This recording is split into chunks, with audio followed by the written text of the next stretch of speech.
हम लोग user defined function को ही कंटिन्यू कर रहे हैं और आज हम लोग देखने वाले हैं केस 2।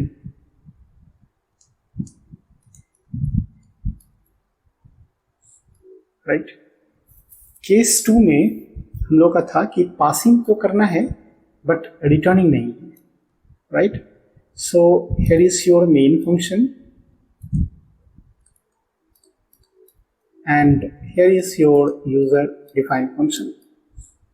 अब ये जो यूजर डिफाइंड फंक्शन है उसके अंदर मुझे कुछ वैल्यू ले जाना है लेकिन वापस कुछ लाना नहीं है। लाना नहीं है मतलब वॉइड, और ले जाना है तो कोई भी इंटीजर टाइप या फ्लोट टाइप आप ले जा सकते हो। ठीक है, तो यहां से हम लोग ने क्या किया कि मेन फंक्शन से कुछ वैल्यू को पास किया, एफ फंक्शन उस वैल्यू को रिसीव करेगा और यहाँ पे अपना एक्शन परफॉर्म करेगा और कुछ टास्क परफॉर्म करने के बाद ये वापस चला जाएगा बट रिटर्निंग कुछ नहीं करना है। राइट,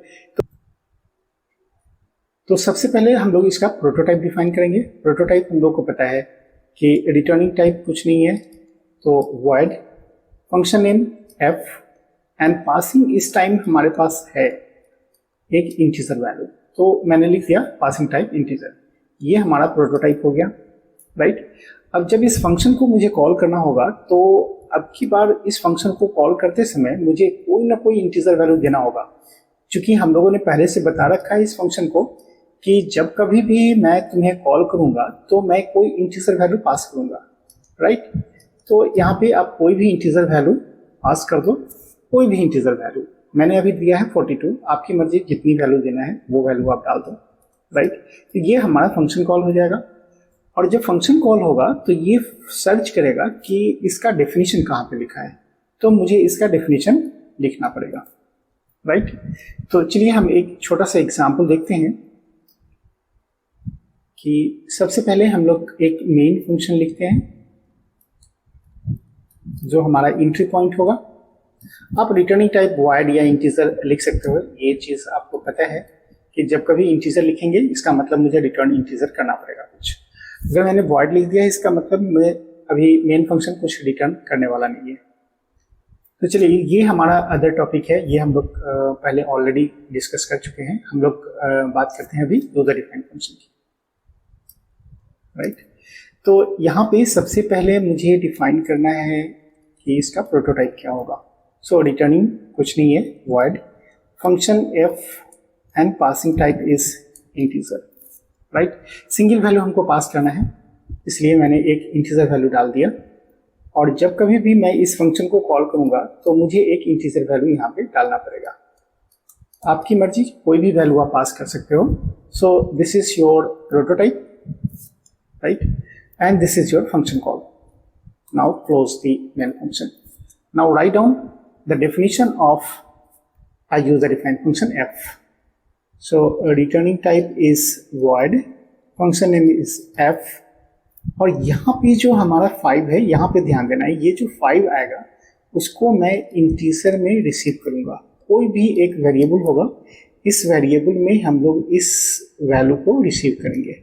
राइट, ये जो 5 होगा ये 5 हमारा n में रिसीव हो जाएगा और ये अब हमारे लिए f के अंदर एक लोकल वेरिएबल्स हो जाएगा n का वैल्यू। तो मैं अगर देखना चाहता हूँ कि n का वैल्यू यहाँ पे रिसीव हुआ या नहीं हुआ तो सिंपली मैं प्रिंट f करके और यहाँ पे प्रिंट कर सकता हूँ कि what is the value of n। Right, तो ये n हमारा रिसीव हो गया।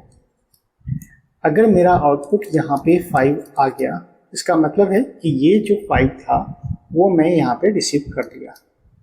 राइट, तो n का वैल्यू हमारा 5 हो गया। दैट्स ऑल, ये इतना सिंपल है। सो यूजर डिफाइंड फंक्शन के अंदर जो वैल्यू हम लोग पास करते हैं वो यहाँ के डिफाइन किए हुए वेरिएबल में रिसीव होता है।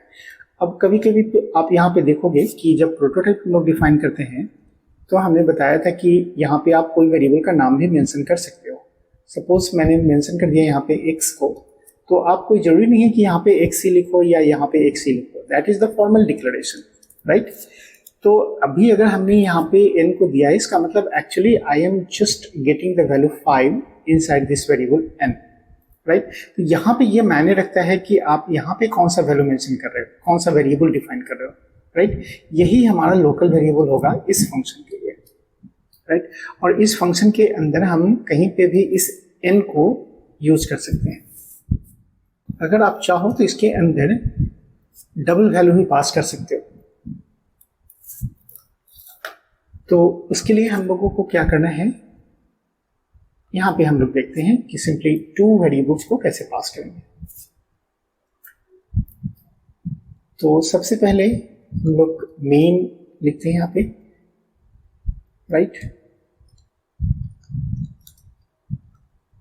और यहाँ पे रिटर्निंग मुझे कुछ करना नहीं है और दो वैल्यू मुझे पास करना है। तो मैं यहाँ पे दोनों टाइप मेंशन कर देता हूँ। अभी मैं सिंप्लिसिटी के लिए दोनों इंटीजर लिया हूँ, लेकिन हम लोग कोई भी टाइप ले सकते हैं, ये आपकी चॉइस के ऊपर है, राइट। अब जब मैं इस फंक्शन को कॉल करता हूँ तो मुझे दो इंटीजर वैल्यू पास करने होंगे, क्योंकि मैंने यहाँ पे बता रखा है कि मैं f को जब भी कॉल करूँगा तो मैं दो नंबर तुम्हें पास करूँगा, राइट। सो f फंक्शन को मैंने बता दिया कि मेरा फर्स्ट वैल्यू 2 है और सेकेंड वैल्यू 4 है, राइट। तो अब यहाँ पे हम लोग इसका डेफिनेशन लिखते हैं, फंक्शन f, और यहाँ पे रिसीव करते समय भी मुझे दो वेरिएबल्स बताने होंगे। तो आप कोई भी वेरिएबल का नाम यूज कर सकते हो, ठीक है। सो फर्स्ट वैल्यू जो जाएगा वो हमारा a में रिसीव होगा और सेकेंड वैल्यू जो जाएगा वो b में रिसीव होगा, राइट। अब यहाँ पे हम लोग इस a और b के साथ कोई भी मैनिपुलेशन कर सकते हैं। सपोज मुझे फाइंड करना है कि a प्लस b का वैल्यू कितना होगा, तो यहाँ पे हम लोग लिख सकते हैं c is equals to a plus b, और c का वैल्यू यहाँ पे प्रिंट कर लेते हैं। तो ये चूंकि मेरा सम है तो मैं यहाँ पे लिख देता हूँ sum is equals to percentage t and print the value of c, right. This is the sum of the two number by using the user defined function, right. तो आप यहाँ पे वैल्यू पास करना सीख गए। अब यहाँ पे जो भी आपको कैलकुलेशन करना है, जो भी लॉजिक लिखना है, ये आपके ऊपर डिपेंड करता है कि आप कौन सा लॉजिक यहाँ पे इम्प्लीमेंट करना चाहते हो। आप एक नंबर को पास करो, जो नंबर पास किया उसको ऑड इवन से भी हम लोग चेक कर सकते हैं। तो आप ट्राई करो कि एक फंक्शन अगर हम लोग बनाते हैं, सपोज कि इज ऑड, राइट, और मैंने इसमें पास किया इज ऑड n, और इस n को मुझे डिसाइड करना है कि ये जो n है हमारा वो n ऑड है या इवन है, राइट। तो इसे आप ट्राई करो बनाने का। अगर मैं लिखूंगा यहाँ पे कि इज ऑड 5, राइट, जब मैं यहाँ पे फंक्शन कॉल करते समय अगर मैं ऐसा लिख देता हूँ इज ऑड 5, राइट, तो यहाँ पे मुझे प्रिंट करेगा, सॉरी, ये पार्ट इज ऑड का वैल्यू जो आएगा वो या तो ट्रू आएगा नहीं तो फॉल्स आएगा, राइट। सो यहाँ पे मैं लिख देता हूँ कि अगर ट्रू है, अगर ऑड है तो ट्रू होगा, इवन होगा तो फॉल्स आएगा, राइट। क्योंकि मैंने फंक्शन का नाम वैसा रखा है इज ऑड, मीन्स हम लोग इससे पूछना चाहते हैं कि क्या n ऑड है, अगर है तो ट्रू, नहीं है तो फॉल्स, राइट। तो मैं यहाँ पे पूछ रहा हूँ कि is odd 5, yes, so it will return true, means it will print the value true. और अगर मैंने लिखा होता कि इज ऑड 10, सो ये मुझे आउटपुट देता फॉल्स, राइट। तो आप कोशिश करो कि ये फंक्शन हम लोग खुद से बनाएं, यूजर डिफाइंड फंक्शन, राइट। फिर हम लोग मिलते हैं नेक्स्ट केस को, अलग केस 3 वाला अभी बचा हुआ है, केस 3 को हम लोग नेक्स्ट वीडियो में डिस्कस करते हैं, राइट।